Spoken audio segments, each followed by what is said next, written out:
Assalamualaikum warahmatullahi wabarakatuh. Alhamdulillahilladzi anzala al-Qur'ana hudan lin-nas wa bayyinatin minal huda wal furqan. Alhamdulillahilladzi anzala al-kitaba hudan lil-muttaqin. Salawatullahi wa salamuhu ala nabiyil karim wa ala alihi wa ashabihi wa man ittaba'ahu ila yaumiddin. Qala Allah Ta'ala fil Qur'anil 'azim. أعوذ بالله من الشيطان الرجيم لقد صدق الله رسوله الرؤيا بالحق لتدخلن المسجد الحرام إن شاء الله آمنين محلقين رؤوسكم ومقصرين لا تخافون فعلم ما لم تعلموا فجعل من دون ذلك فتحا قريبا لقد صدق الله رسوله الرؤيا بالحق. Sekarang ini sudah mengakhiri bulan Syawal ya. Besok masuk bulan Dzulqa'dah. Betul ya? Enggak jelas juga nih. Iya. Oh, sekarang sudah masuk bulan Dzulqa'dah, tanggal 1. Iya. Sekarang sudah tanggal 1 bulan Dzulqa'dah, Syawal sudah berlalu. Tidak lama lagi akan tiba bulan Dzulhijjah. Pada bulan Dzulqa'dah Rasulullah mendapatkan kabar gembira dari Allah Subhanahu wa taala akan meraih kenikmatan ruku dan sujud di Masjidil Haram. Sudah lama dirindukan ingin ke Mekah. Kemudian turun ayat ini, laqad sadaqallahu rasulahu ru'ya. Rasulullah bermimpi melaksanakan ibadah tawaf dan sa'i. Mimpi tersebut didukung dengan ayat ini, laqad sadaqallahu rasulahu ru'ya. Sungguh Allah pasti, ini pakai la dan qad. La sungguh, qad pasti. Ada gitu dalam bahasa kita begitu ya. Sungguh pasti. Sadaqallahu, sungguh Allah pasti membuktikan kebenaran apa yang dialami Rasulullah berupa mimpi. Mimpi apa? La tadkhulunnal masjidal haram insyaallah. Kamu semuanya, Nabi Muhammad dan umat, inilah tadkhulunna, artinya kamu semuanya. Kalau kamu seorang, la tadkhulanna, tulisannya sama ya, tapi bacaannya berbeda. Kalau la tadkhulunna, kamu semuanya pasti. Ini la pasti, nun juga pasti. Ini kepastiannya luar biasa ya. La qad, la lagi, kemudian nun yang bertasydid, itu 4 kepastian disebutkan dalam ayat ini. Pasti kamu akan masuk Masjidil Haram. Tapi walaupun kata pasti sampai 4 kali, tetap jangan sampai lupa kalimat insyaallah. Nah, kita apalagi ya yang tidak punya kepastian apa-apa, tidak pakai insyaallah, kelewatan itu. Karena kadang-kadang kita begitu, dan terutama orang Sunda. Besok hadir ya, insyaallah. Tong insyaallah pastikan. Kadang-kadang gitu. Jadi insyaallah itu tidak pasti gitu. Justru kalimat insyaallah itu adalah komunikasi tingkat tinggi dengan Allah. Saya punya program, mohon kepada Allah agar Allah membuktikan, begitu kalimat insyaallah. Rasulullah pernah mendapatkan teguran ketika ditanya oleh orang-orang kafir Quraisy. Orang kafir Quraisy juga konsultasi dulu, mau nanya itu ke siapa? Konsultasi kepada ahlul kitab. Orang Yahudi, orang Nasrani. Kalian kan berpegang dengan kitab, benar enggak nih Muhammad ngaku-ngaku Rasul, ngaku-ngaku Nabi, benar enggak? Gimana caranya supaya membuktikan? Tanya aja. Dulu para Nabi terdahulu suka cerita tentang Dajjal, tentang Dzulqarnain, tentang Ashabul Kahfi. Tanya dia, kalau benar dia Nabi, dia Rasul, pasti menjawab. Maka mereka berdatangan kepada Nabi Muhammad, bertanya tentang Dzulqarnain dan tentang Ya'juj Ma'juj, tentang Ashabul Kahfi. Rasul bersabda, besok ya jawabannya. Kalimat besok jawabannya ternyata itu program dari Allah akan menurunkan makna wala taqulanna li syai'in inni fa'ilun dzalika ghada. Maka Rasul bersabda begitu, ternyata berlama-lama tidak turun wahyu. Bimbang gelisah Rasulullah. Datang lagi, kapan nih kok kamu udah janji? Tunggu ya. Terus sampailah turun surat Al-Kahfi, diawali dengan kalimat alhamdulillahilladzi anzala ala abdihil kitab wa lam yaj'al lahu 'iwaja. Surat Al-Kahfi itu menghibur Rasul. Segala puji bagi Allah yang menurunkan kepada hambanya Alkitab yang tidak mengandung kebengkokan sama sekali, betul-betul lurus. Itu surat Al-Kahfi. Terangkanlah tentang Dzulqarnain, Ashabul Kahfi. Nah, ini kalimat insya Allah berkaitan dengan umrah. Dan tidak lama lagi jamaah haji Indonesia akan berangkat meninggalkan tanah air menuju Madinah, dari Madinah menuju Mekah. Itu gelombang pertama. Gelombang kedua dari Indonesia langsung ke Mekah. Dan saya mohon doanya berangkat tanggal 17 Mei insya Allah. Jadi kalau 17 Mei berarti pekan ketiganya udah lewatnya. Atau masih masuk juga? Ya, berarti kalau Mei enggak, ya berarti nanti bulan Juli, karena Juni masih di sana. Dan insya Allah ini perjalanan ibadat haji yang akan saya lalui masuk kloter 35 menurut informasi dari Kemenhaj. Kloter 35 termasuk yang aneh. Aneh bagaimana? Dari ini program pemerintah ya. Dari Mekah, tinggalnya di Raudhah Shisha, berangkat ke Arafat, dari Arafat balik lagi ke Mekah. Aneh kan ya? Cuma mungkin kalau saya programnya adalah akan berkomunikasi dengan maktab dari Mekah, dari hotel ke Mina dulu, tarwiyah, yaitu malam 9 harus ada di Mina sebagaimana praktek Rasul.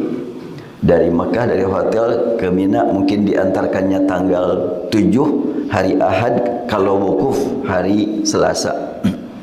Hari Senin niat ihram untuk haji di Mina, bermalam di Mina, malam Selasa pagi berangkat ke Arafat. Di Arafat wukuf, habis dari Arafat mungkin ba'da maghrib, ba'da isya langsung naik bis tanpa turun di Muzdalifah, tanpa belok ke Mina, langsung ke hotel. Itu gimana ceritanya seperti itu? Nantilah itu babnya, bab panjang itu. Dan sudah saya tulis bahasan tentang ayat ini. Perjalanan ibadat haji jelas memerlukan waktu. Kalau Rasul mulai tanggal 8, 9, 10, 11, 12, 13, 6 hari perjalanan inti ibadat haji. Tempatnya disebutkan, waktunya disebutkan. Tempatnya disebutkan apa dalam praktek ibadat haji? Mekah, ya, inna awwala baiti wudi'a lin-nas lalladzi bi Bakkah mubarakan. Kemudian Arafat, ya, fa idza afadtum min Arafatin. Muzdalifah ada fadhkurullah indal masy'aril haram. Masy'aril haram adalah Muzdalifah. Mina ada enggak nama Mina dalam Al-Qur'an? Saya tidak menemukan. Walaupun praktek ibadat haji berada di Mina 4 malam. Malam 9, malam 11, malam 12, malam 13 itu di Mina. Tapi enggak ada sebutan nama Mina dalam Al-Quran. Jadi kalau sekiranya ada program Kemenhaj, sebahagian jamaah dari Arafat langsung dibawa ke hotel di Shisha, itu melanggar Al-Quran? Enggak, Al-Quran tidak dilanggar. Praktek Rasul enggak diikuti secara waktu, secara tempat. Tapi waktu bisa diikuti, tempat enggak. Karena memang langsung ke hotel. Artinya bahwa Al-Quran tidak dilanggar, cuma yang dilanggar fikih-fikih para ulama. Semua fikih para ulama yang berbicara tentang haji, bermalam di Mina wajib, ditinggal kena dam. Sekarang bukan tertinggal, bukan saya, ini diprogram untuk ditinggal. Tinggalnya di Mina ini cukup ramai antara para pembimbing. Dan akhirnya ya sudah saya tulis, bisa dibuka di dalam ya buku yang sudah saya bagikan ya. Mudah-mudahan sudah pada punya bukunya. Ini bagi yang perlu lagi untuk diambil, silahkan ya. Ini sudah 30 buku sekarang masuk. Asalnya 9, jadi 21, sekarang sudah 30. Masih antri, belum masuk semuanya. Sampai kapan ini ditambah? Ya selama saya masih ada usia, akan terus lanjutkan nulis buku. Nah, di dalam e-book ini ada Modernity Fikih Islam. Itu yang paling baru. Sebelumnya ada Manhaj Memahami Sunnah. Sebelumnya ada 100 Solusi Fikih Kontroversi. Nah, 3 buku ini membahas tentang haji dan umrah. Baik, saya tutup dulu ya. Allah Subhanahu wa ta'ala menjelaskan tentang masalah ibadah di Mekah, ibadah di Mina, di Muzdalifah, diawali dengan firman Allah, laqad sadaqallahu rasulahu ru'ya bil haqq. Sungguh pasti Allah akan membuktikan kebenaran apa yang dialami Rasulullah saat bermimpi masuk ke Masjidil Haram. La tadkhulun, pasti engkau akan masuk, bukan cuma engkau tapi bersama sahabatmu, al-Masjidil Haram insyaallah aminin. Kalimat aminin ini enggak akan terpengaruh oleh perang Iran dan Israel, enggak. Kan banyak yang bertanya-tanya ke saya, Ustaz, aman memang? Enggak ada pembahasan. Saya bilang beberapa kali Zoom rapat para pembimbing ibadat haji, enggak dibahas masalah Iran Israel. Walaupun ramai masyarakat di kita, berbagai macam komen yang positif dan negatif, dan yang negatifnya lebih banyak. Oh, itu Saudi, ulama Saudi, orang Arab sudah enggak takut lagi kepada Allah karena mereka takut kepada Amerika. Saya ditanya, gimana Ustaz? Orang Saudi dari mulai raja, pangerannya, para ulamanya, mereka mah dikecam, dicaci maki, difitnah, nyaman-nyaman saja. Kami masih sibuk sedang mempersiapkan diri untuk melayani para tamu Allah. Silahkan kalian mau ngomong apa. Seakan-akan begitu tuh. Gak berkepentingan dengan Israel, gak berkepentingan dengan Iran. Yang sangat penting untuk disiapkan adalah ini para tamu Allah jutaan, dan akan tinggal di Mekah dan di Madinah sekian lama. Harus dipersiapkan memuliakan para tamu Allah. Dan dari waktu ke waktu pelayanan betul-betul meningkat terus. Dan termasuk sekarang, kata informasi terakhir, bahwa program dari Arafat langsung ke hotel itu sudah direspon oleh pemerintah Saudi. Usulan dari Indonesia itu. Kenapa Indonesia kok membuat sesuatu yang baru ini? Ini gak ada contohnya Rasulullah, ini bid'ah ini. Kullu bid'atin dolalah ini. Betul memang, karena baru membingungkan, itu dolalah namanya. Terutama para pembimbing. Saya pas sekali bertemu dengan ketua kloter di Pusdai. Gimana Pak Kiai, menurut Pak Kiai tentang tanazul? Insya Allah tidak melanggar Al-Quran. Alhamdulillah. Walaupun fikih para ulama dilanggar, Al-Quran tidak dilanggar. Alhamdulillahnya bahagia sekali. Udah gitu aja. Sebab tentunya kalau terkait dengan masalah perjalanan dari Mekah ke Mina, Dan Rasulullah ke Mina dulu. Rasulullah dari Arafat ke Mina untuk melempar jumrah Aqabah supaya dekat. Jumrah ula, wusta, Aqabah supaya dekat. Sekarang jamaah haji Indonesia, sebahagian ini pengalaman yang saya alami tahun 2016, kebahagiaan tenda lebih jauh daripada Mekah. Yaitu di Muzdalifah. Lebih jauh. Jadi untuk apa tinggal di Mina kalau memang lebih jauh dan tidak juga masuk Mina, yaitu Muzdalifah? Makanya mungkin kebijakan sekarang para pemimpin dan para ulama sudah bismillah, kita berbeda untuk sekian banyak jamaah, tidak semuanya. Waktu tahun yang lalu Kemenag memprogramkan 40% diprogramkan dari Arafat langsung ke Mina, tidak turun di Muzdalifah, 40%. Dan 30% dari Arafat langsung ke hotel, itu program. Tapi tahun lalu belum tercapai yang langsung ke hotel. Yang baru tercapai adalah ke Mina. Termasuk saya tahun 2024, 2025 itu sudah ada program dari Arafat langsung ke Mina tanpa turun di Muzdalifah. Tapi kalau tahun 2024 itu hanya dipilih beberapa sepuh yang repot-repot, gak usah di Muzdalifah, perjuangan berat di Muzdalifah. Tapi kalau tahun 2025 kemarin satu kloter langsung ke Mina, tidak turun di Muzdalifah. Karena kita berangkat meninggalkan Arafat tengah malam jam 11:30. Pihak maktab Mekah pada jamaah, kalian gak bisa turun di Muzdalifah, udah padat, udah penuh. Jemaah pada bingung nyari saya, Pak Ustaz, itu kata orang Arab apa tuh? Langsung ada apa? Sampaikan kepada jamaah tidak bisa turun di Muzdalifah, tapi langsung ke Mina. Siap, saya bilang.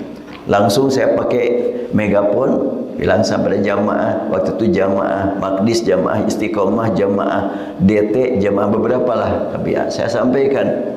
Sekarang kita akan meninggalkan Arafat menuju Mina lewat Muzdalifah. Jangan lupa di Muzdalifah berzikir atas perintah Allah, fa idza afattum min arafatin fadhkurullah indal masy'aril haram. Kita tidak akan sempat turun karena sudah padat, dan kalau turun nanti siap-siap ditinggal jalan kaki dari Muzdalifah ke Mina. Akhirnya sudah para jamaah, ya mau gimana lagi, siap aja peragus kabayang kurang teh aduh di Muzdalifah gimana gitu perjuangannya, kan gitu kata mereka itu. Saya bilang sudah, kita yang menuntut itu, bukan keinginan kita, tapi fasilitas seperti ini, yuk kita berangkat. Nah saat ini programnya lebih hebat lagi, dari Arafat langsung ke hotel di Mina. Saya sampaikan kepada pertanyaan kepada Kemenag, ini sudah ada komunikasi dengan pihak haji pelayan orang Arab? Ya sudah siap. Berarti untuk kloter 35 yang tinggal di Syisa di Mina tidak akan disiapkan makanannya langsung ke hotel. Ya udah kalau gitu siap aja. Jadi memang ini adalah saya sampaikan ke jamaah haji, kita tidak punya program untuk langsung ke hotel, tapi diprogram oleh pemerintah. Kita siap untuk di Mina, tapi tidak difasilitasi. Berarti kita akan melaksanakan ibadah insya Allah sempurna dengan ringan. Mau pilih mana? Sempurna dengan ringan apa sempurna dengan berat gitu. Ya ini jemaah, yalah sempurna dengan ringan. Ya insya Allah kita tidak akan terkurangi keutamaan, tetapi memang perjalanan berkurang. Maka kita tingkatkan dengan amal-amal yang lain. Yuk kita programkan nanti di hotel pengajian banyak lah gitu aja, biar bisa meraih keutamaan dengan cara yang lain. Baik, saya lanjutkan. Aminin, aman, tidak akan terganggu oleh situasi politik internasional yang sekarang sudah berubah-ubah. Katanya sudah berhenti ini, tapi nggak tahu juga. Muhalliqin ru'usakum, muhalliqin, kamu semuanya akan masuk dengan aman ke Masjidil Haram. Muhalliqin, dalam keadaan kamu bercukur. Muhalliqin itu bercukur habis rambutnya. Wa muqassirin, dan juga ada yang cuma dipotong. La takhafun, kamu tidak akan mengalami rasa khawatir, rasa takut. Ini adalah perjanjian, janji dari Allah. Kamu akan masuk ke Masjidil Haram dalam keadaan aman, nyaman, tidak ada yang ditakuti. Bahagia sekali ya Rasulullah. Beliau sampaikan kepada para sahabat, oh rindunya mereka ingin menikmati ibadah, terutama orang-orang Madinah. Belum merasakan bagaimana nikmatnya tawaf dan sa'i yang disebut dengan haji. Pada waktu itu belum ada istilah haji dan umroh, baru haji saja. Para sahabat belum tahu apa perbedaan haji dan umroh. Yang jelas menuju Baitullah disebut haji. Walillahi 'alan nasi hijjul bait man istata'a ilaihi sabila.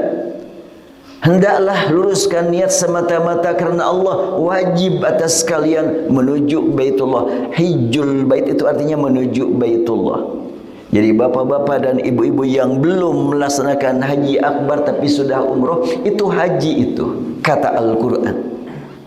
Namun ada penegasan, wa atimul hajja wal umrata. Nah, setelahnya turun surat Al-Baqarah ayat 196 ini, sempurnakan haji dan umrah. Para sahabat merindukan apa sih bedanya haji dan umrah, karena belum dilaksanakan. Dari sejak Rasulullah diangkat jadi Nabi, yang dikenal ibadat haji itu hanya tawaf dan sa'i. Tapi setelahnya beliau berada di Madinah dan turun surat Al-Baqarah ini, ada haji, ada umroh. Pas diumumkan nanti kita akan melaksanakan haji dan umroh, senang sekali para sahabat. Maka siap-siap berangkat meninggalkan Madinah dengan mengenakan kain ihram. Rasulullah SAW bersama para sahabat yang jumlahnya begitu banyak berangkat menuju Makkah. Namun sampai di Hudaybiyah dihadang oleh musyrikin Quraisy. Sampai panjang dialog. Pokoknya kata musyrikin Quraisy, boleh tapi jangan sekarang. Emang kenapa? Aduh, kalau sekarang apa kata dunia, lemah sekali kami. Akhirnya Rasulullah siap untuk menangguhkan, tidak lanjut umroh hari ini, pekan ini, bulan ini. Ramai para sahabat, ramailah mereka, gak bisa begini. Tapi Rasulullah menghadapinya dengan penuh ketenangan. Menghadapi orang musyrikin Quraisy. Ini panjang ceritanya ini. Saya tidak akan membahas secara keseluruhan karena hadisnya begitu panjang. Sampai peristiwa tentang masalah ini saya masukkan hadisnya di dalam buku Manhaj Memahami Sunnah.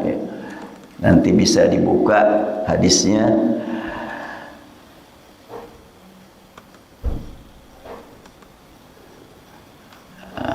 Ini sampai saya bagi kepada 13 paragraf.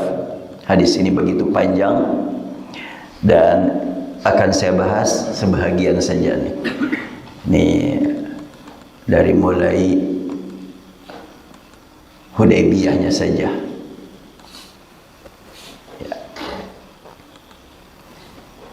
Mungkin kurang besar ya. Saat Rasulullah sampai di Hudaybiyah bagaimana? Ini panjang, ini paragraf ke-9 nih. Qala Ma'mar qala Az-Zuhri fi hadithi faja'a Suhail bin Amr faqala, setibanya Rasulullah di Hudaybiyah, berita sudah nyampe ke masyarakat Mekah dan mereka tentunya dekat dengan pusat atau markas militer. Kalau sekiranya mereka mau memerangi Rasul secara fisik, secara senjata sangat lengkap, karena Rasulullah tidak siap untuk berperang. Rasulullah bawa hadyu, bawa sapi, bawa unta, bawa domba dengan mengenakan kain ihram. Mana buktinya mau perang? Makanya orang kafir Quraisy juga, oh ternyata mereka bukan mau perang ke sini, tapi mereka mau tawaf. Tapi enggak bisa juga tawaf begitu aja. Maka dihadang. Akhirnya panjang obrolan, perdebatan, sampai Rasulullah siap untuk menangguhkan demi kepentingan masa depan, yang membuat para sahabat bimbang gelisah. Kita jumlah seperti ini masa menyerah begitu aja? Tapi Rasulullah dengan tenang, dan pihak kafir Quraisy bernama Suhail bin Amr. Nih kalau Amr pakai wawu bacaannya Amr, kalau tidak pakai wawu bacaannya Umar ya. Ini tulisan ya, disepakati ini. Kalau Umar tidak pakai wawu setelah ro, tapi kalau pakai wawu bacaannya Amr. Ini kalau di pesantren tradisional jadi suka dibikin dongeng yang kayak begini nih. Kenapa Amr pakai wawu, Umar tidak pakai wawu? Iya, dulu Amr katanya ingin supaya beda tulisan, supaya tidak keliru. Maka datang ke Abu Dawud, kamu wahai Abu Dawud punya wawu 2 kan? Buat aku 1 deh katanya. Maka Daud ya, Daud itu wawunya 1, padahal bacaannya panjang Dawud, tapi wawunya 1. Karena dikasihkan sama Amr katanya. Itu dongeng di kampung kayak begitu, biasalah gitu. Tapi itu jangan dijadikan sebagai dalilnya yang kayak gitu. Nah, Suhail bin Amr ini orang musyrikin Quraisy, perwakilan atau juru bicara militer musyrikin Quraisy. Setelahnya mendengar Rasulullah siap menangguhkan perjalanan umrah ke waktu yang lain, maka Suhail berkata, "Hatiktub bainana wa bainakum kitaban." Tulis, tidak bisa sekadar lisan saja. Siapkan tulisan yang bisa ditandatangani oleh 2 pihak. Dari engkau wahai Muhammad, dari aku. Fada'an Nabiyyu sallallahu alaihi wasallam al-katiba. Rasul ternyata sudah siap menyediakan seorang penulis dan alat tulis. Subhanallah. Jadi berangkat dari Madinah, Rasul ada sekretarisnya dan sudah ada alatnya dibawa. Faqala sallallahu alaihi wasallam, tulis Bismillahirrahmanirrahim. Ini visi kenabian kerasulan. Diawali dengan kalimat dengan nama Allah Ar-Rahman Ar-Rahim. Urusan diterima atau tidak diterima yang namanya juga perundingan. Tapi yang penting Rasulullah memperlihatkan kepada musyrikin Quraisy, kami tidak berkepentingan untuk politik, untuk ekonomi, untuk budaya. Kami berkepentingan hanya untuk menegakkan kalimatullah. Tulis Bismillahirrahmanirrahim, ditulis. Suhail berkata, Ammar Rahman, fawallahi ma'adri mahu, walakin uktub bismika Allahumma kama kunta taktub. Kau pakai nulis sepihak ini. Kami tidak biasa mengatakan Bismillahirrahmanirrahim. Jangan pakai itu mukadimahnya. Hari kan untuk ditertangani 2 pihak. Jangan pakai Bismillahirrahmanirrahim. Emang kenapa? Ada kata Ar-Rahman, kami gak biasa itu. Dia berkata, ma'adri ma huwa, apaan itu Ar-Rahman. Kenapa? Dia mengangkat kalimat Ar-Rahmannya. Yang tidak dia terima kata Ar-Rahman. Sebab Ar-Rahman itu sangat berkaitan dengan hakikat Nabi Muhammad SAW sebagai penyebar rahmat ke seluruh alam. Itu Ar-Rahman. Allah Subhanahu wa taala sudah menegaskan, wa ma arsalnaka illa rahmatan lil alamin.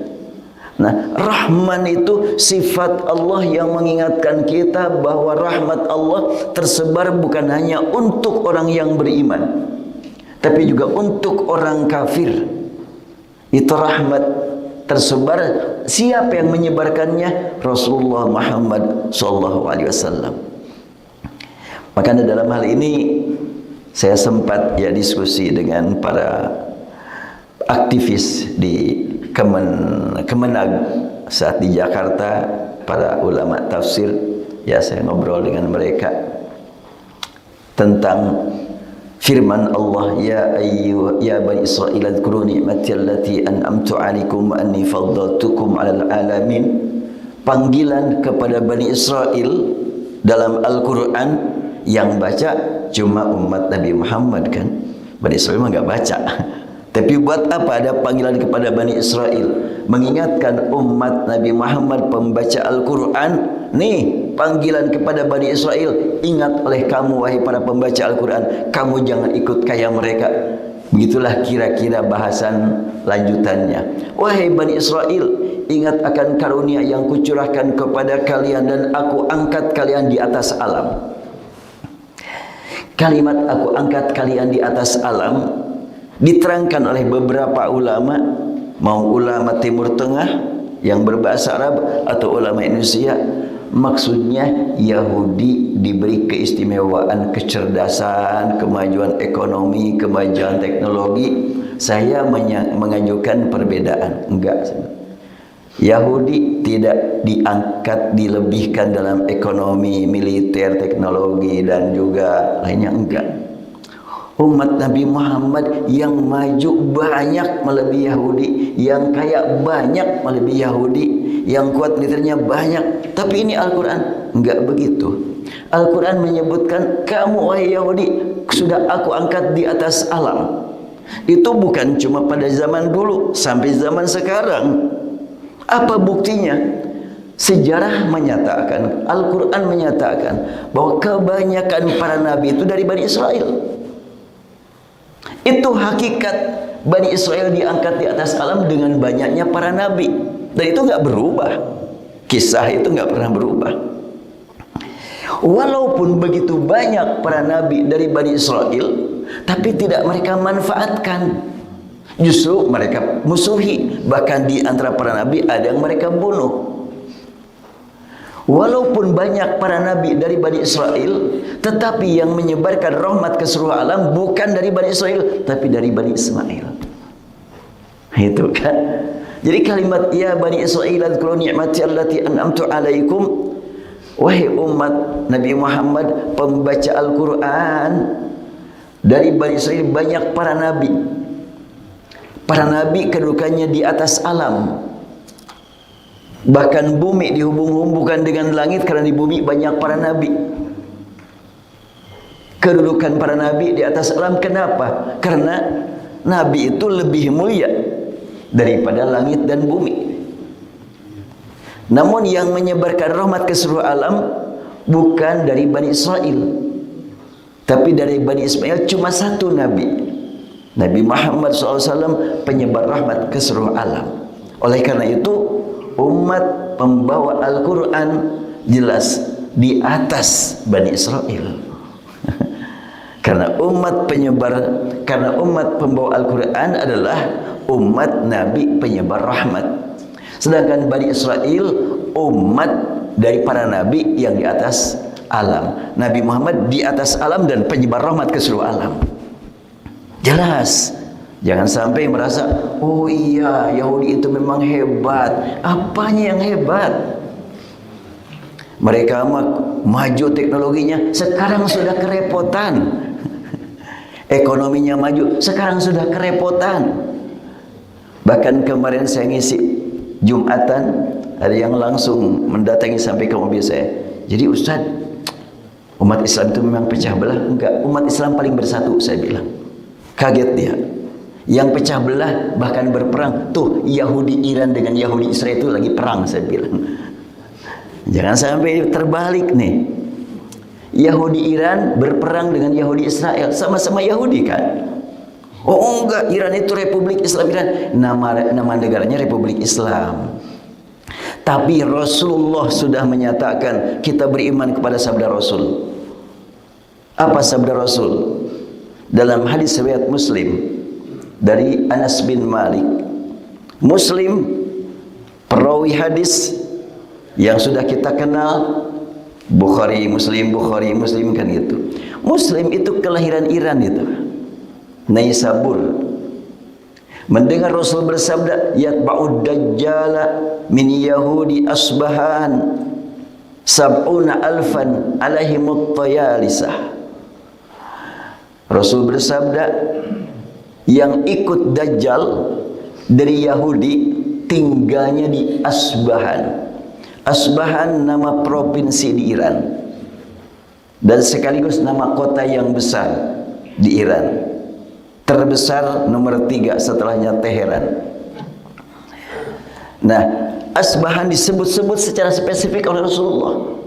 Di sana pusat Yahudi. Bahkan bukan sekedar pusat Yahudi, Yahudi yang siap menjadi tentara Dajjal. di Asbahan di Iran. Dan itu luas sekali provinsi Asbahan itu. Mungkin provinsi terluas di Iran. Bisa kita lihatlah di Google Map. Sekarang mah gampang untuk mengetahuinya. Nah, Rasul tegaskan secara rinci, Yahudi Asbahan, tentara Dajjal, yatba'u ad-Dajjal. Kalimat yatba'u bukan ya'rifu, bukan yata'ajjabu, tapi yatba'u, ikut, berarti akan dikadar oleh Dajjal untuk menghancurkan dunia. Yatba'u Dajjal min Yahud, tidak semuanya Yahudi, tapi min, sebahagian Yahudi yang ada di Asbahan. Berapa jumlahnya itu?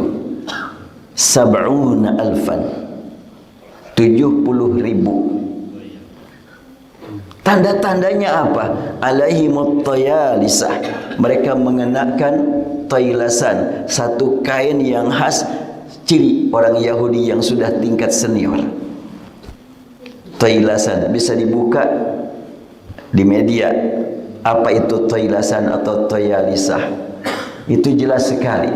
Rasulullah SAW sejak 14 abad yang lalu sudah menjelaskan bagaimana masa depan Iran.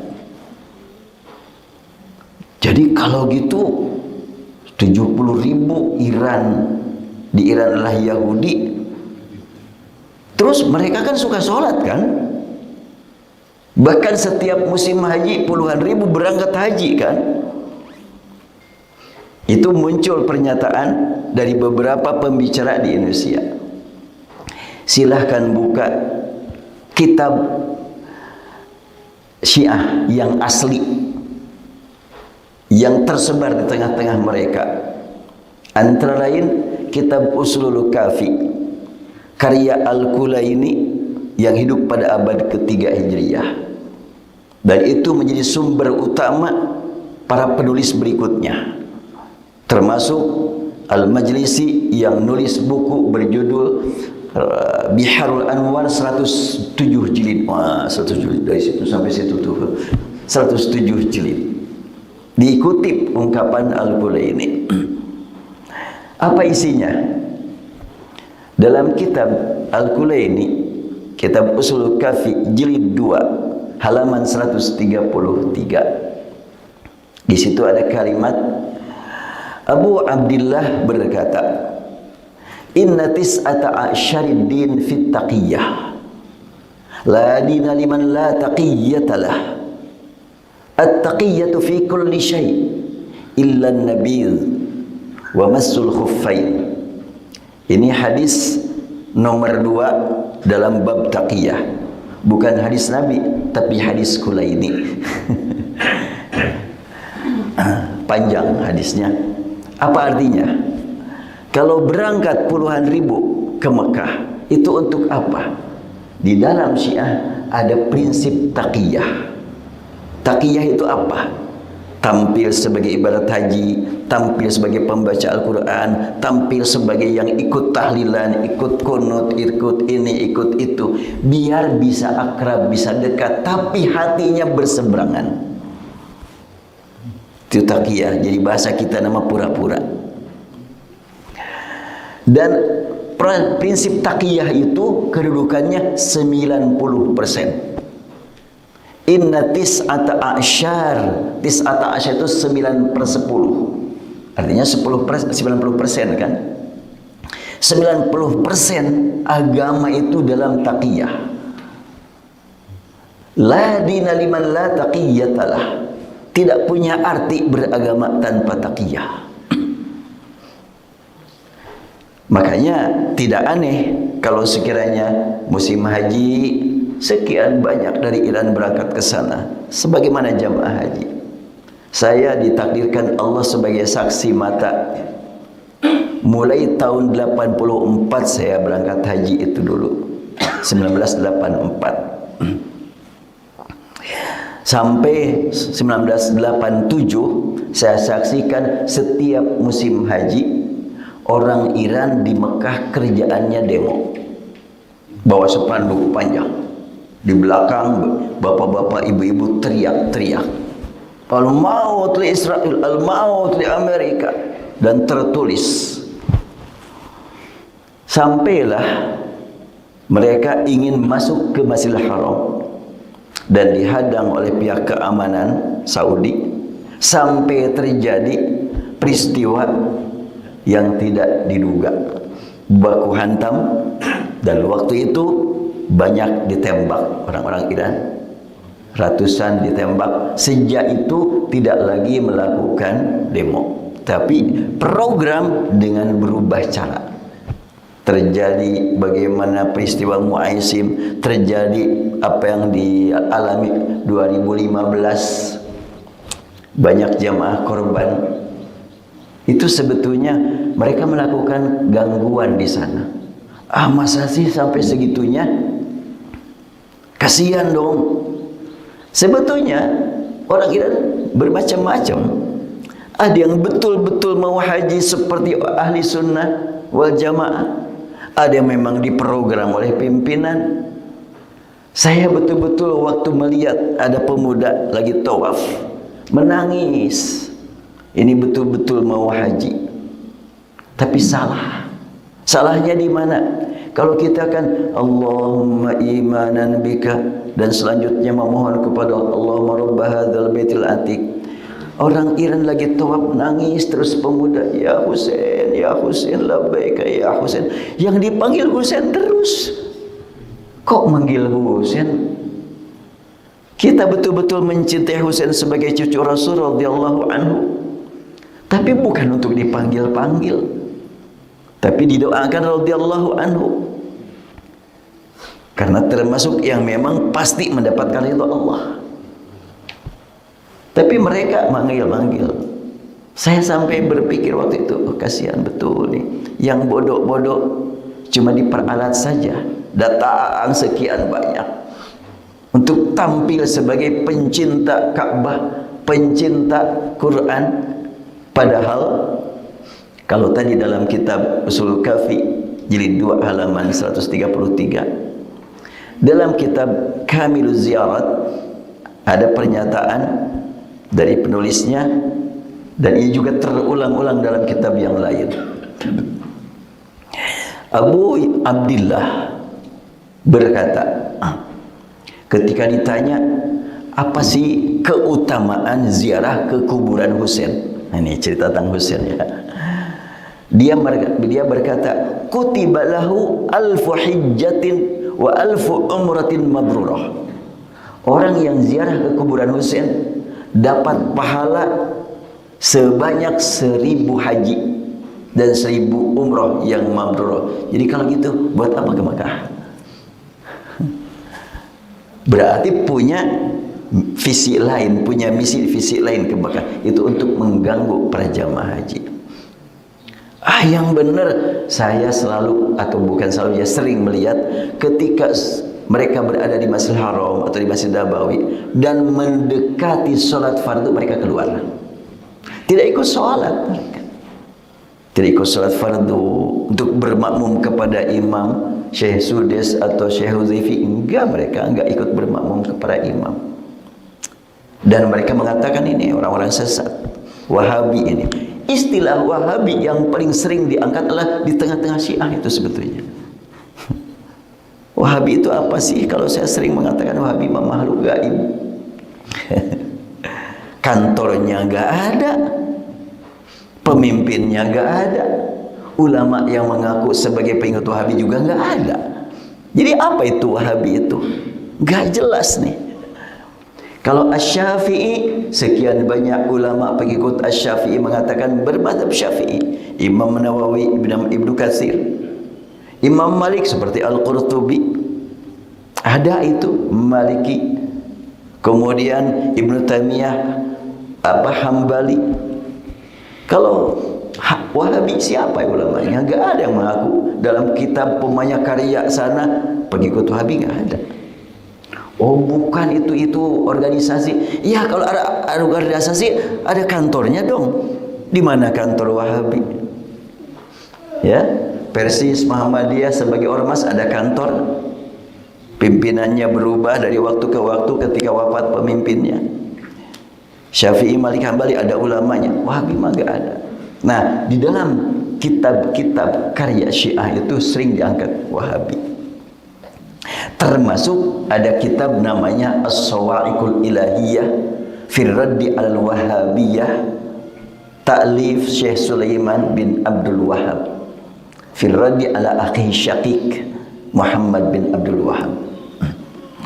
Buku ini karya Sulaiman bin Abdul Wahab bukan untuk menegur adiknya Muhammad bin Abdul Wahab, tapi untuk menegur seseorang namanya Hasan bin Idan. Tapi covernya diganti.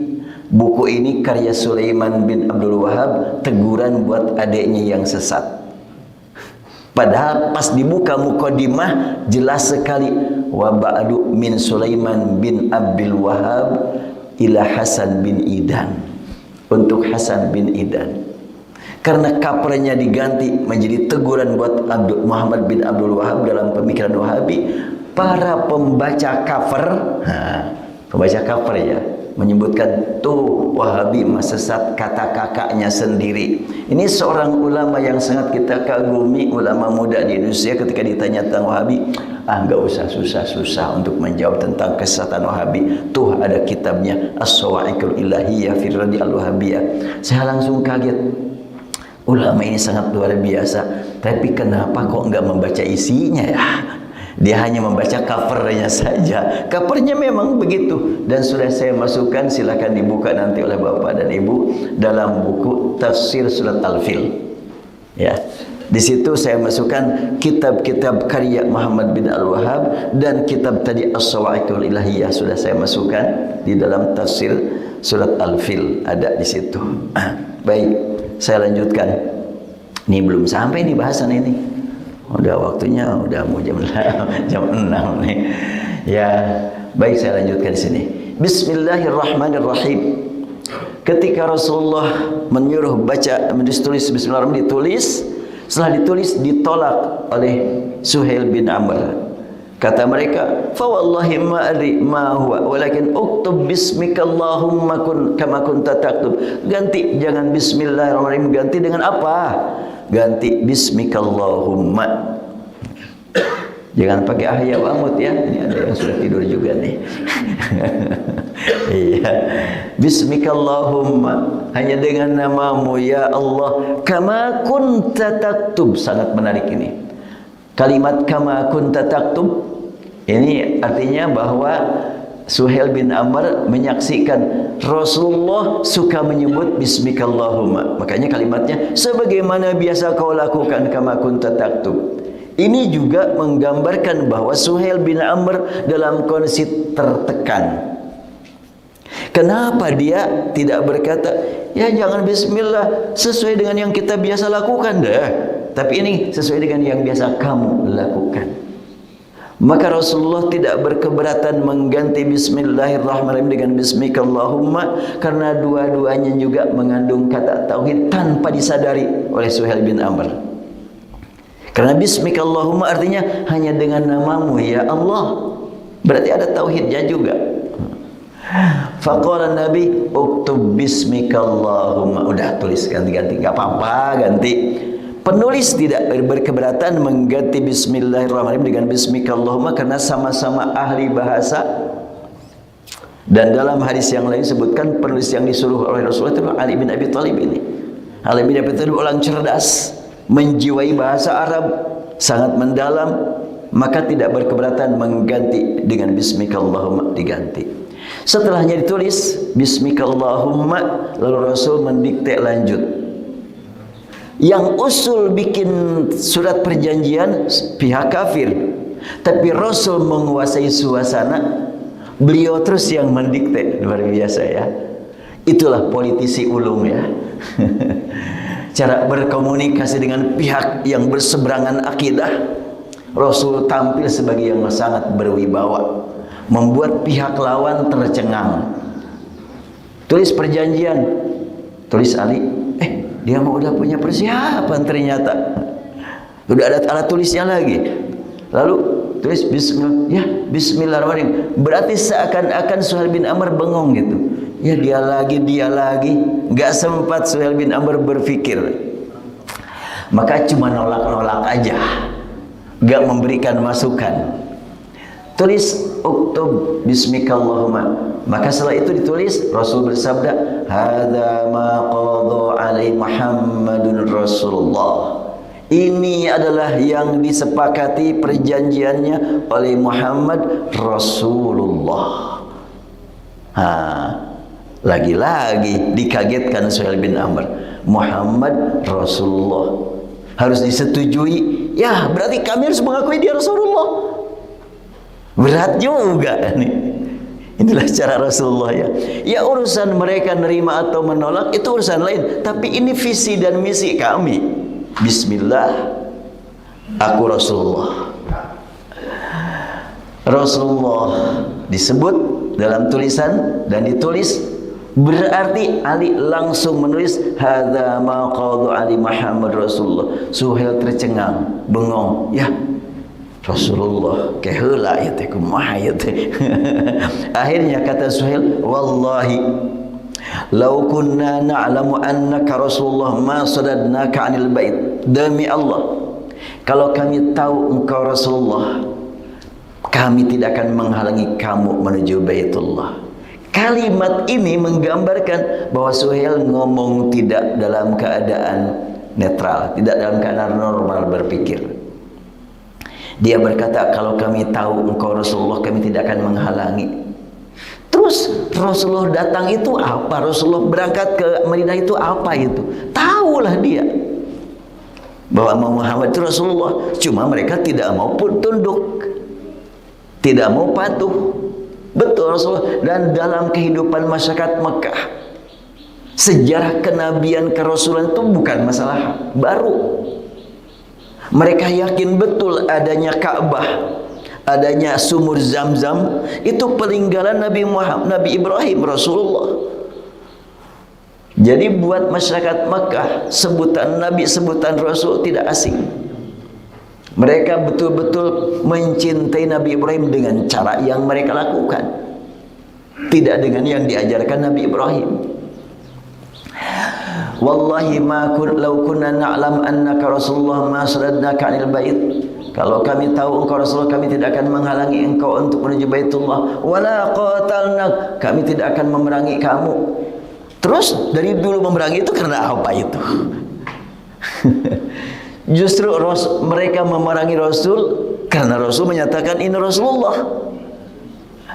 Kan kalimat ini menggambarkan betapa tertekannya itu Suhail bin Amr dalam posisi yang tidak netral, tidak normal berpikir.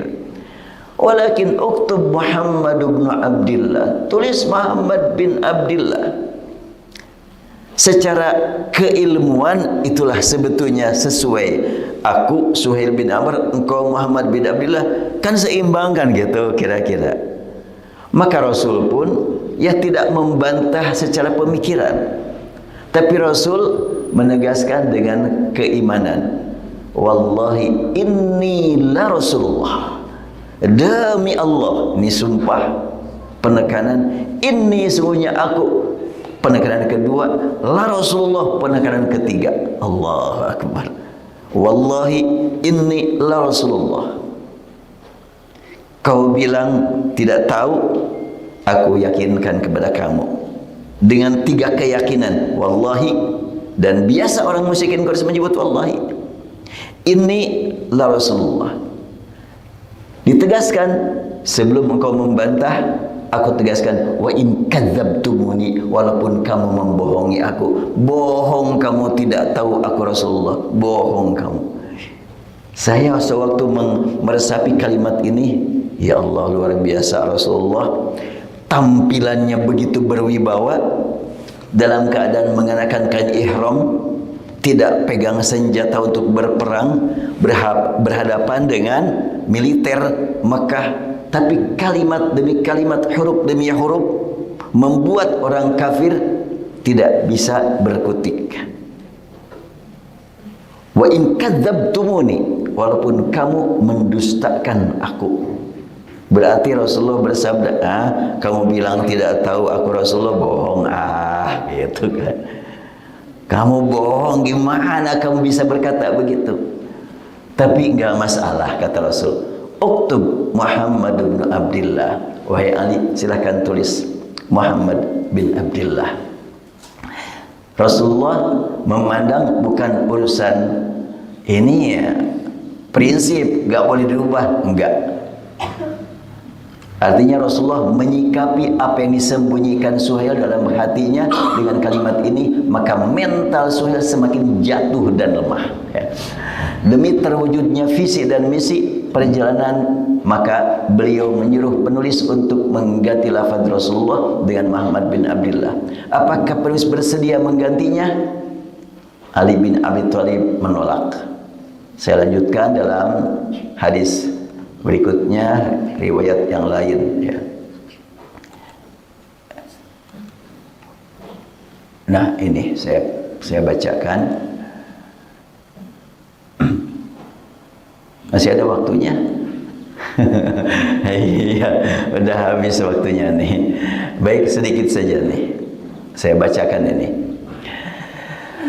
Falamma katabul kitab, setelahnya mereka penulisan siap, katabu hadza ma qadari Muhammad Rasulullah faqalu la nuqirru biha. Kami tidak mau terima kata Rasulullah. Engkau Muhammad bin Abdullah. Rasul bersabda tadi, thumma qala Ali umhu Rasulullah. Rasul bersabda, Ali, hapuskan sajalah lafaz Rasulullahnya. Enggak masalah. Bukan ini yang harus kita pertahankan, tapi mereka sudah tahu dan sudah mendengar. Aku datang ke sini untuk membuktikan kerasulan. Tapi urusan mereka terima dan enggak terima itu Allah yang atur, kita menjalani saja, kan gitu.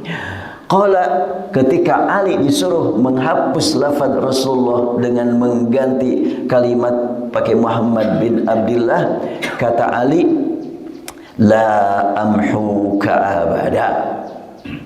Aku pakai la wallahi, kata Ali, enggak, demi Allah aku tidak menghapus kata Rasulullah untuk selamanya.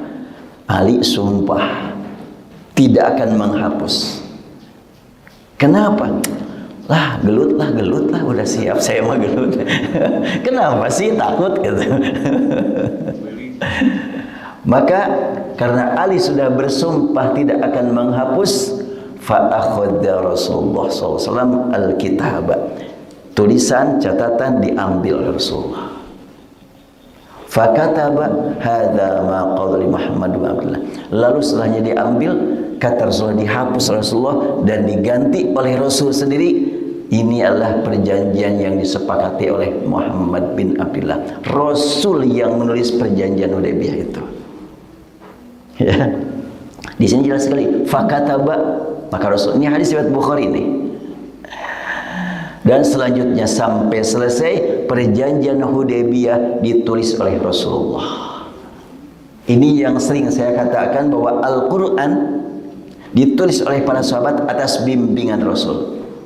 Rasul tahu cara menulis sebagaimana ilmu orang Arab, tapi yang diajarkan Rasul kepada para sahabat untuk Al-Quran, tulisan Al-Quran beda dengan tulisan hadis, beda dengan tulisan buku-buku atau syair, beda tulisannya.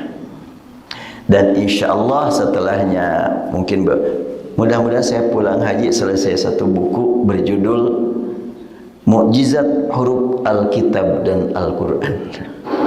Apa itu Alkitab? Dzalikal kitabu la raiba fihi hudal lil muttaqin. Baik, sudah 6-10 menit. Kita cukupkan dulu materi ini, panjang, tapi yang pasti adalah Rasulullah SAW mengajarkan kepada kita Al-Quran dari Allah, As-Sunnah tafsir untuk Al-Quran dari kehidupan beliau. Wallahu a'lam. Mangga kalau ada yang mau ditanyakan.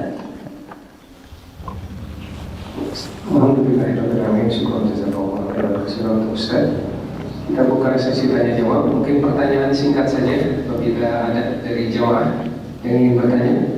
Dari Ibu Pak Ahmad, apakah ada?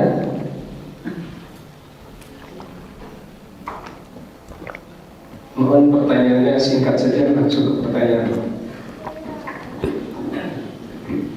Terima kasih. Assalamualaikum warahmatullahi wabarakatuh. Waalaikumsalam. Saya ingin bertanya Ustaz berkaitan dengan tadi di awal Ustaz membahas perang Israel sama Iran. Iya. Nah, sebelumnya kita punya sikap membela Palestina. Iya. Berkaitan dengan perang Israel atau penjajahan Palestina penjajahan Israel terhadap Palestina. Iya. Kita bersikap membela Palestina dengan berbagai cara, bantuan maupun doa. Iya. Nah, menyikapi perang Israel dengan Iran sekarang ini, sebagai umat Muslim, bagaimana sikap kita terhadap Iran? Betul. Apakah kita mendoakan? Karena kita tahu Iran ini pihak yang diserang duluan oleh Israel. Itu saja Ustaz. Terima kasih. Assalamualaikum warahmatullahi wabarakatuh. Waalaikumsalam warahmatullahi wabarakatuh. Alhamdulillah kita beriman kepada firman Allah, wa ma tasyauna illa an yasha Allah. Tidak ada yang kamu kehendaki bisa mencapai yang kamu kerjakan kecuali atas izin Allah. Terjadinya perang Iran Israel tentunya atas izin Allah, tapi bukan atas ridho Allah. Ada izin, ada ridho. Dan ini timing yang memang luar biasa buat Iran. Ketika dunia dari Australia, Amerika, Eropa, non-Muslim dan Muslim bermunculan demo di mana-mana dukung Palestina, hancurkan Israel, muncul Iran menggempur Israel, maka dukungan terhadap Palestina redup sekarang. Gak kedengaran lagi ya. Makanya kita jangan sampai berhenti dukungan Palestina. Demo-demo di beberapa negara mendukung Palestina dan menyerang Israel berhenti sekarang, berpindah dukung Iran. Kan gitu, ini realita nih ya. Termasuk beberapa pembicara di kita mengatakan pokoknya terlepas dari akidahnya, kalau dia menyerang Israel harus kita dukung. Ini juga sudah berbagi. Asalnya murni mendukung Palestina, terbagi dukungan Palestina setengahnya dukung Iran. Buat pihak Saudi kenapa tidak mendukung Iran, bahkan justru lebih akrab kelihatannya dengan Amerika? Saudi berpegang kepada sabda Rasulullah, yatba'ud dajjal sab'una, apa yatba'ud dajjal min Yahudi asbahan sabuna alfan alaihimut tayyisah. Sebab sudah diketahui kalau sekiranya sudah selesai Iran menggempur Israel, nanti kemana lanjutannya? Dan itu sudah ada dalam kitab-kitab utama mereka. Program Yahudi dan program Syiah, doktrinnya apa? 5 wilayah harus dikuasai: Baghdad, Damaskus, Son'a, Mekah, Madinah. Makanya ketika sudah sampai serangan Houthi ke masyarakat Yaman didukung oleh Iran, Saudi bergerak. Presiden Yaman udah nginep di Mekah dan langsung bergerak, ngirimkan pasukan membantu para ahli sunnah di Yaman menyerang Houthi itu di Yaman, karena memang programnya ke Mekah, ke Madinah. Oleh karena itu buat kita saat ini dukungan ke Palestina jangan turun, tapi bukan karena mendukung Iran. Bukan. Palestina tetap adalah program kita. Dan Muhammad bin Salman dibujuk oleh Donald bukan Donald bebeknya, bukannya Donald Trumpnya. Ya, Donald Trump membujuk segera akui persahabatan dengan Israel. Apa kata Muhammad bin Salman sambil kata, merdekakan dulu Palestina. Kata dia begitu aja. Itu Saudi. Dan sekarang itu kecaman terhadap Saudi banyak. Wah, ulama apa sekarang orang Arab sudah tidak lagi takut kepada Allah karena takut ke Amerika. Ada enggak Saudi dukungan kepada Amerika berupa uang? Muhammad bin Salman sudah berkata ini sejak sebelum terjadi perang Iran Israel. Muhammad bin Salman mendapatkan tawaran dari Amerika, dikirimkan pasukan dari Amerika menjaga keamanan Saudi. Apa jawaban Muhammad bin Salman? Saya masih dengar pakai bahasa aslinya dia. Kalau Amerika mengirimkan tentara menjaga keamanan kami, silakan, tapi jangan harap kami bayar walaupun 1 real. Itu bahasanya begitu. Kami tidak akan memberi bayaran. Kami juga sudah punya kesiapan menjaga keamanan kami. Artinya silakan aja, kami tidak berkepentingan, tidak punya kepentingan dengan kamu. Jadi sebetulnya jelas sekali Saudi itu. Cuma pernyataan-pernyataan ini nggak dipublish, nggak diviralkan. Justru komen-komen yang diviralkan, komen-komen negatif. Dan kita tidak tahu kalau komen-komen negatif terhadap Saudi itu siapa yang buat. Jangan-jangan itu adalah program yang anti Sunni, yang anti Saudi, yang anti ulama sana. Baik, jadi kita tentu terhadap Palestina jangan turun, terus mendukung, minimal doa terus. Bila punya kemampuan untuk membantu dengan materi, dilanjutkan tanpa terpengaruh oleh gerakan Iran terhadap Israel. Wallahu a'lam. Itu untuk sementara. Cukup? Satu pertanyaan lagi. Ya, mangga kalau ada. Silakan.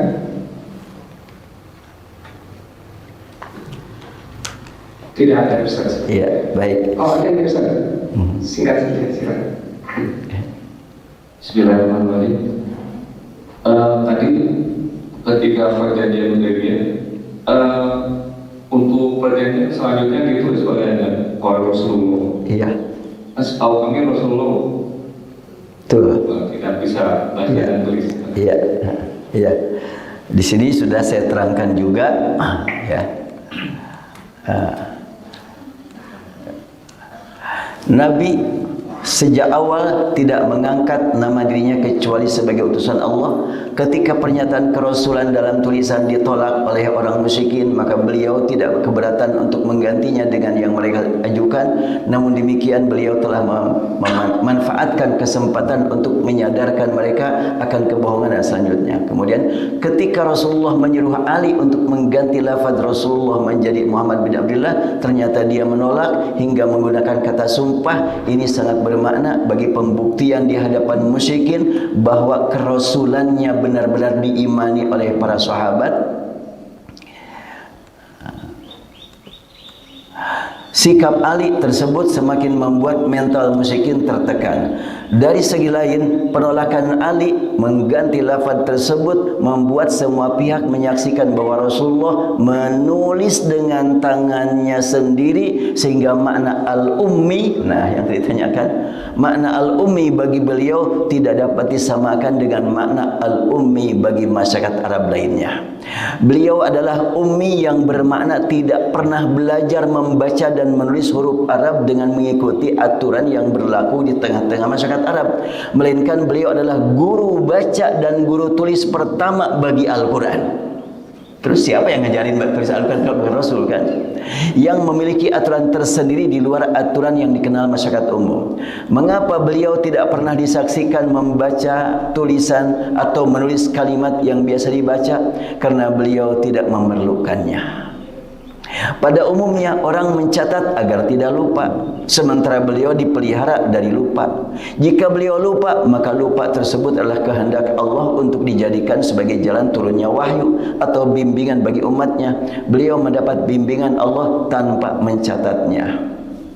Nah itu jawaban sementara. Jadi Rasulullah memang ya dipelihara, tidak belajar nulis kepada orang, tapi Allah langsung berikan ilmu kepada beliau menulis Al-Quran begini caranya, dan menulis tulisan yang biasa dikenal diperlihatkan pada saat perjanjian Hudaybiyah berlangsung. Jadi Al-Quran menyatakan aminu billahi wa rasulih nabil ummi, berimanlah kamu kepada Allah dan Rasul, yaitu Nabi Al-Ummi. Artinya Nabi tidak pernah terlihat mencatat, tidak pernah terlihat membaca catatan. Itu Al-Ummi. Namun umminya Rasul jangan disamakan dengan umminya orang lain. Wallahu a'lam. Baik, barangkali tidak ada lagi.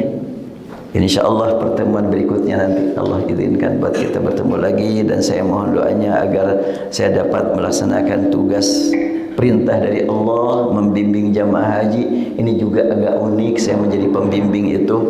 Pada tanggal 5 Januari yang lalu saya sudah siap-siap besoknya mau berangkat umroh. Tiba-tiba datang informasi semua yang didaftarkan pembimbing harus ikut testing pada tanggal 7 Januari. Tentunya jadwal saya sudah di Mekah. Akhirnya bingung. Maka komunikasi dengan pihak Kemenag, ya terserah katanya.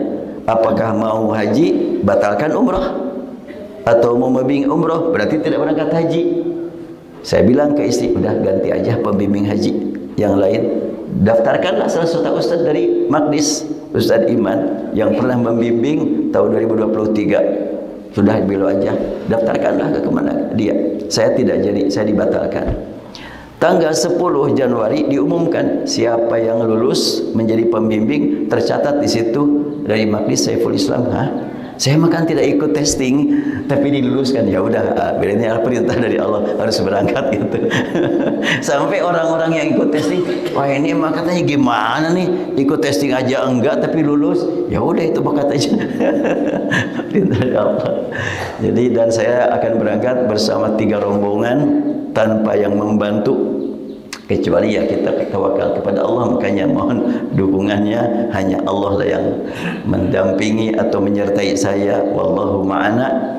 Sehingga kalau tahun lalu berangkat 150 orang, 160, saya bersama istri bersama mantu. Sekarang 100, ya 3 rombongan, 118, 19, saya sendirian. Ini pun sebetulnya banyak, karena yang lain mah ada yang asalnya 2 rombongan cuma dapat 10, 20, karena kan ada perubahan perubahan sistem. Kota Bandung asalnya 2.800, dia yang diberangkatkan cuma 1.500-an. Ya, Maqdis kebahagiaan 3 rombongan. Allahumma salli wa sallim ala sayyidina wa habibina wa syafiina wa lana Muhammad wa sallim radhiyallahu tabaraka wa ta'ala an kulli sahabati rasulillah ajma'in. Ya Rabbana lakal hamdu kama yanbaghi li jalali wajhika wa 'azimi sultanika. Allahumma ighfir lana dhunubana wa li walidina warhamhum kama rabbawna shighara. Allahumma ighfir lil muslimin wal muslimat. Allahumma ighfir lil mu'minin wal mu'minat. Allahumma arham ummata Muhammadin sallallahu alaihi wasallam. Allahumma ya muyassir kulli asir, ya jabir kulli kasir, ya sahib kulli farid, ya mughni kulli faqir, ya ma'mana kulli makhif, yassir lana ya rabbana kulli asir, fatayassirul asir alayka yassir, ya man la yahtaj ilal bayan wa tafsir hajatuna ilayka katsir wa anta alimun biha wa basir. Rabbana atina fid dunya hasanah wa fil akhirati hasanah wa qina adzaban nar. Walhamdulillahi rabbil alamin. Wa sallallahu ala sayyidina Muhammadin abdika wa rasulika nabiyil ummi wa ala alihi wa sahbihi wasallam. Alhamdulillah rabbil alamin. Assalamualaikum warahmatullahi wabarakatuh.